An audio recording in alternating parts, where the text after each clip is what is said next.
রাষ্ট্র ক্ষমতা ইসলাম প্রতিষ্ঠা করার কি আমরা মুসলমানেরা যোগ্য? এইটার উত্তর আপনাকে দিতে হবে। ইসলামের রাষ্ট্র ক্ষমতার ব্র্যান্ডিং হচ্ছে ন্যায় বিচার এবং সত্যবাদিতা। এটা হচ্ছে রাষ্ট্র ক্ষমতায় ইসলামের ব্র্যান্ডিং।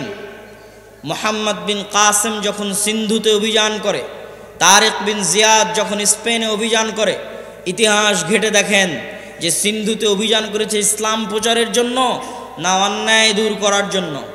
স্পেনে অভিযান করেছে, সিন্ধুতে অভিযান করেছে ইসলাম প্রচারের জন্য না অন্যায় দূর করার জন্য?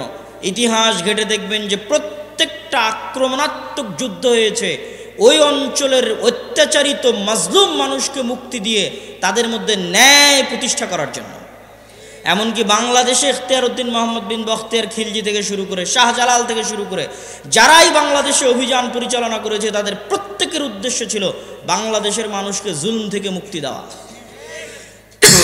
এই একই কথা রাসূলুল্লাহ সাল্লাল্লাহু আলাইহি ওয়াসাল্লাম ঈসা আলাইহিস সালাতু ওয়াস সালামের ক্ষেত্রে বলে গেছেন যে ঈসা আলাইহিস সালাম যখন রাষ্ট্রনেতা হবেন তখন হাকামান মুকসিতা, সারা পৃথিবীতে ন্যায় বিচার প্রতিষ্ঠা করবেন।